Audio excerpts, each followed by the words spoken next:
कहते हैं ईश्वर भी उन्हीं का साथ देते हैं, उन्हीं की मदद करते हैं जो खुद की मदद करते हैं। इसीलिए अगर हमें सफल होना है या अपने सपनों को पूरा करना है तो उसके लिए पूरी शिद्दत से लग जाना चाहिए और हमारी ईमानदारी और मेहनत को देख के ईश्वर भी हमें साथ देने पे मजबूर हो जाता है। तो ईश्वर हमारा साथ दे, इसके लिए हमें भी अपने कर्म को पूरी ईमानदारी के साथ करना चाहिए।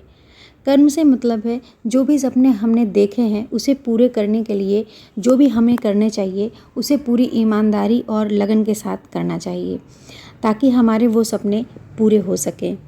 गुड मॉर्निंग दोस्तों, कैसे हैं आप लोग? उम्मीद है आप सभी स्वस्थ होंगे, खुश होंगे और आपकी पढ़ाई भी बहुत बढ़िया चल रही होगी।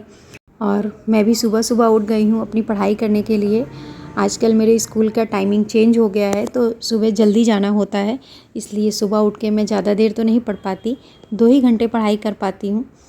जैसे कि आपको पता ही है कि मैं एक गवर्नमेंट टीचर हूँ, तो यूँ समझिए कि मैं एक वर्किंग वूमेन हूँ। वर्किंग वूमेन के साथ साथ मैं घर के भी काम करती हूँ।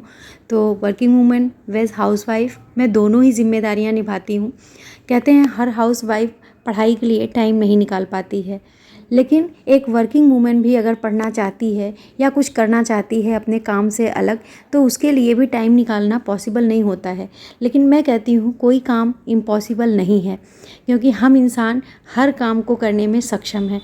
हम चाहें तो कोई भी काम अपने हिसाब से उसे एडजस्ट कर सकते हैं, अपने टाइम को मैनेज कर सकते हैं और उसे पूरा भी करने की हिम्मत रखते हैं। तो बस इसी जोश और जज्बे के साथ मैंने भी अपनी पढ़ाई की शुरुआत की है। मैंने भी एक सपना देखा है कि मुझे स्टेट पीसीएस निकालना है और इसीलिए मैं अपनी पूरी मेहनत और लगन के साथ लगी हुई हूँ। मुझे दिन भर टाइम नहीं मिल पाता है तो मैं मॉर्निंग में जल्दी उठ जाती हूँ और सुबह में 1 से 2 घंटे जितना भी टाइम मिलता है मैं पढ़ लेती हूँ। बाकी स्कूल से आने के बाद थोड़ा सा रेस्ट कर लिया, उसके बाद पढ़ाई करती हूँ। मेरा डेली का रूटीन आपको वीडियो में दिखता ही होगा कि कितना बिजी शेड्यूल होता है, लेकिन फिर भी मेरे मन में ये नहीं आता कि मेरे पास टाइम नहीं है, मैं कैसे कर पाऊँगी, क्योंकि अगर मैं ऐसा सोचूंगी तो मैं कुछ भी नहीं कर पाऊँगी। इसलिए मैं ये सोच कर पढ़ाई करती हूँ कि बस मैंने जब सोचा है तो उसे पूरा करना है। इसी तरह हाउसवाइफ भी अगर चाहें तो अपने टाइम को मैनेज कर सकती हैं और आराम से पढ़ाई कर सकती हैं या उनके और भी जो शौक़ हों उन्हें वो पूरे कर सकती हैं। बस ज़रूरत है अंदर से एक दृढ़ इच्छा शक्ति की।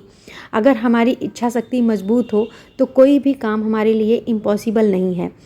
और मैं भी स्कूल जाती हूँ, स्कूल से जाने के बाद इतना थकान हो जाती है कि मुझे भी लगता है कि आने के बाद मैं रेस्ट करूँ या सो जाऊँ और दूसरा काम ना करूं, लेकिन मुझे लगता है नहीं, ऐसा नहीं करना है। रेस्ट तो हम पूरी लाइफ करते रहेंगे। एक जॉब में जो कर रही हूँ वो तो मेरे पास है ही है, वो मेरा प्लस पॉइंट है, लेकिन अगर मैं एक बार ट्राई करूँ तो उसमें क्या जाता है। देखिए, अगर आप सपने देखते हैं और उसे पूरा करने की शुरुआत करते हैं तो बीच में छोड़ना समझदारी नहीं है, क्योंकि अगर छोड़ना ही है तो शुरुआत क्यों की, और जब शुरुआत किया है तो उसे अंत तक ले जाना है।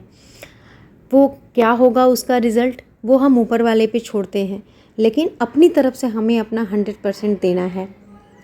ये है कि अपने बच्चे का ध्यान रखें, उसे साफ सफाई के साथ भेजें। स्कूल यूनिफॉर्म साफ है उसकी और वो फ्रेश होके मंजन करके नहा धो के साफ सुथरा कंघी वंगी करके तब भेजो उसे स्कूल। ऐसा नहीं कि जैसे फटे हाल में है वैसे ही भेज दो। कम से कम इसका ध्यान रखो, कॉपी पेंसिल उसके पास क्या है क्या नहीं, माँ हो कम से कम इसका भी ध्यान रखो। हर चीज की जिम्मेदारी। इनके यहाँ बच्चे अभी 31 जुलाई में 6 साल के हो जाएंगे, एडमिशन करा लेना। जुलाई में 2-4 बच्चे एडमिशन करवा लेना और रोज स्कूल भेजना बच्चे को। मैं एडमिशन के साथ ही मेरी बेटी है जुड़वा, वो नानी के पास रहती, वो आंगनबाड़ी में तो अभी कभी गई नहीं, उसका है एडमिशन भी कराया। एडमिशन के उम्र की है जी, एक साथ की है, लेकिन वो आरती नानी के यहाँ नानी क्यों पढ़ती है फिर तो नहीं, नानी के यहाँ बस उसका एक बार एडमिशन हमने कराया, कहीं प्राइवेट में। जैसा कि मैं एक टीचर हूँ तो घर के साथ स्कूल के बच्चों की भी जिम्मेदारियाँ होती हैं, और आज मैंने पीटीएम रखी है अपने स्कूल में और मैं गार्जियन से बात कर रही हूँ उनके बच्चों के बारे में। कोई भी महिला हो, वर्किंग वूमेन हो या फिर हाउसवाइफ, सबके ऊपर ज़िम्मेदारियां होती हैं। वर्किंग वूमेन के पास बल्कि ज़्यादा होती हैं, क्योंकि उन्हें घर की भी ज़िम्मेदारियां निभानी होती हैं और बाहर की भी। तो अगर वो ऐसा कुछ सोचती हैं, अपना सपना कोई पूरा करना चाहती हैं और उसके लिए वो समय निकाल के कर लेती हैं, तो घर में रहने वाली महिलाएं जो अपने पूरे घर गृहस्थी को संभालती हैं, वो बिल्कुल अपने लिए टाइम निकाल सकती हैं। मेरे पास बहुत सारे कमेंट्स आते हैं, मेरा छोटा बेबी है, बड़ी फैमिली है, मेरी जॉइंट फैमिली है और मुझे घर के काम खुद करने होते हैं, टाइम नहीं निकाल पा रही हूँ, मैं कैसे पढ़ाई करूँ, बहुत टेंशन होती है। तो देखिए, ये सारे बहाने हैं। अगर आप वाकई में कुछ करना चाहती हैं, कुछ बनना चाहती हैं, तो उसके लिए आपको मेहनत करनी होगी। आप खुद सोचेंगी अपने बारे में, तभी कुछ कर पाएंगी अपने लिए। तो खुद के लिए खुद सोचिए, मेहनत करिए, अपने आप को थोड़ी सी तकलीफ़ देनी होगी, लेकिन हाँ, आप अपने सपनों को पूरा कर लेंगी। और जब वो सपने पूरे हो जाएंगे ना, तो वो दिन कितना खुशहाल होगा, कितना अच्छा होगा, एक सुकून सा फील करेंगी आप। तो अगर आप वाकई में किसी सपने को पूरा करना चाहती हैं, तो आप उसके बारे में ज़रूर सोचें। मुझे नहीं लगता है कि वर्किंग वूमन हो या हाउसवाइफ, किसी के लिए भी कुछ इम्पॉसिबल है।